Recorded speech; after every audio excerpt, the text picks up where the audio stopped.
Saya masih berbincang dengan Ibu Syarmila, Ketua Komite Tetap UKM dan Koperasi Kadin Indonesia. Sebelum saya melanjutkan bahasan mengenai sejauh mana teman-teman Kadin ataupun mungkin teman-teman UMKM menyampaikan temuan-temuan di lapangan lah kepada pemerintah. Saya ingin membahas satu bahasan yang tadi sangat menarik. Pada saat jeda saya sempat berbincang bersama Bu Syarmila. Mengenai kurs sendiri ini ternyata tidak dinikmati oleh seluruh UMKM di seluruh sektor ya Bu Syarmila. Mungkin Anda bisa sampaikan. Oke, iya. Jadi yang sekarang menjadi prioritas untuk diberikan pendanaan KUR itu ada 3 bidang yang saya lihat di lapangan ya. Walaupun mungkin dalam kebijakan pemerintahnya saya nggak tahu sedalam apa. Tapi yang di lapangan itu UMKM yang untuk dapat mudah dengan mengakses KUR sekarang dalam pemulihan ekonomi nasional ini ada 3 bidang, yaitu bidang pangan, bidang kesehatan, sama bidang digital. Jadi kalau kita UKM-UKM yang bergerak di bidang itu, nggak ada masalah sama sekali mengakses KUR ya, itu oke banget. Tapi UKM-UKM yang kayak handicraft, ternyata banyak di Indonesia itu handicraft. Kemudian sektor properti, sektor yang lain itu nggak ada penanganan khusus. Dan yang lebih menarik sebenarnya, saya ini terharu juga ya, banyak teman-teman saya yang usaha besar sekarang ini juga mereka kewalahan karena banyak sekali penurunan omset ya, baik di semua lini lah, dari mulai mikro sampai kelas atas itu income menurun, daya beli turun. Akhirnya mereka banyak yang terhambat di bank ya, nggak bisa bayar kredit di bank segala macam.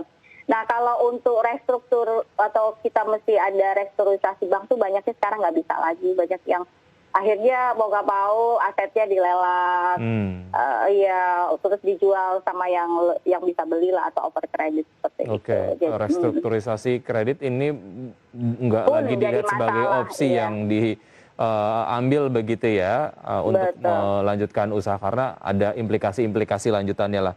Baik, oke. Terkait dengan hal tadi yang ditemukan di lapangan Bu Syarmila, sejauh mana ini kemudian disampaikan kepada pemerintah dan responnya seperti apa? Saya baru hari ini sih ngomong ke IDDS. Karena saya pikir kemarin level 4 itu nggak diperpanjang lagi. Jadi saya pikir udah akan berakhir lah, insya Allah kita akan bisa atasi. Ternyata hari ini kan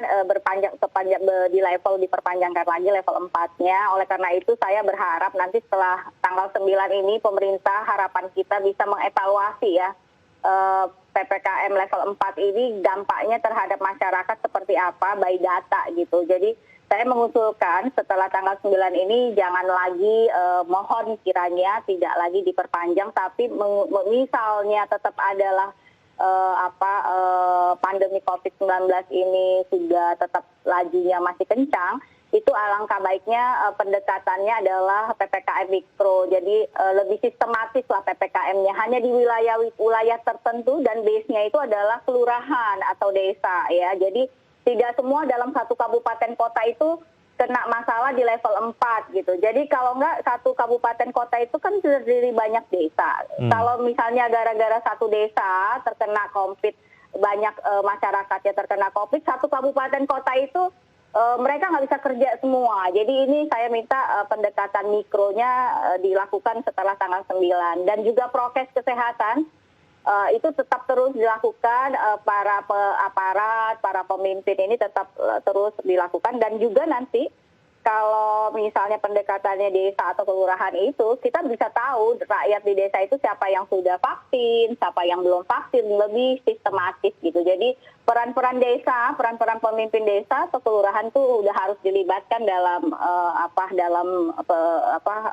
pengantisipasian COVID mendatang ini gitu Pak. Baik, secara evaluasi objektif lah, bagaimana sebetulnya teman-teman UMKM komit untuk kemudian menerapkan protokol kesehatan sehingga ini menjadi sebuah input yang memang harus dipertimbangkan oleh pemerintah karena secara pemberlakuan ataupun mungkin dalam melakukan kegiatannya sehari-hari ada protokol kesehatan yang diterapkan secara ketat sehingga kemudian sebaiknya walaupun ada pembatasan ada treatment khusus untuk sektor-sektor usaha UMKM karena mereka comply sekali dengan protokol kesehatan. Mungkin Anda bisa sampaikan ini Bu Syarmila. Iya betul. Jadi saya minta kepada kita semua sebagai UMKM juga, kita semua sama-sama kok nggak pengen kena COVID. Siapa yang kepengen kena COVID kan? Sebenarnya semua orang pelaku usaha itu udah komit lah untuk tidak mengikuti protokol kesehatan. Namun demikian, pemerintah tetap juga dengan kebijakan-kebijakannya, dengan aturan-aturannya, dan aparat-aparat tetap bergerak untuk supaya sama-sama menghormati gitu loh, supaya. Dan itu menjadi komitmen semua orang rasa saya sekarang di masa ini, daripada sekarang juga level 4, PPKM level 4 ini, masyarakat UMKM tetap curi-curi loh, mereka kerja, mereka tetap di tanah apa, kalau mereka tetap di rumah, mereka nggak bisa makan, karena tipe UMKM Indonesia itu adalah income-nya harian. Jadi mereka mendapatkan income itu jualan pagi, dapat untung sore buat dimakan nanti gitu. Jadi harian. Uangnya mereka harian gitu ya. Dari berbagai insentif ataupun mungkin bantuan-bantuan yang sudah diberikan oleh pemerintah ke UMKM, mana yang dirasa efektif, mana yang perlu dievaluasi dan diperbaiki, Bu Sarmila? Oke, kalau yang saya lihat treatment kesehatan udah bagus banget ya, udah ada vaksinasi, udah ada isoman ya, ruang-ruang isoman yang udah diberikan pemerintah, bahkan ada Kadin juga punya rumah gotong royong, oksigen gotong royong, banyak lah ya. Untuk kesehatan saya lihat udah banyak sekali. Tetapi untuk recovery ekonomi ini saya belum melihat stimulus yang clear ya.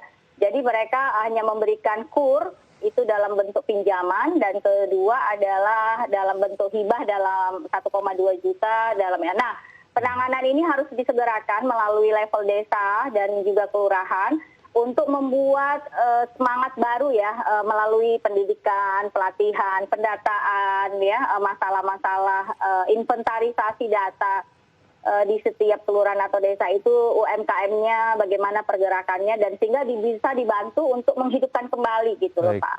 Oke, ya kita harapkan semoga berbagai macam strategi untuk teman-teman UMKM bisa bertahan melalui pandemi ini, dapat bekerja dengan maksimal, dan pemerintah juga dapat mendengar input-input apa yang kemudian dirasakan oleh teman-teman UMKM, agar kebijakannya nanti bisa win-win untuk semua pihak begitu ya, Bu Sarmila.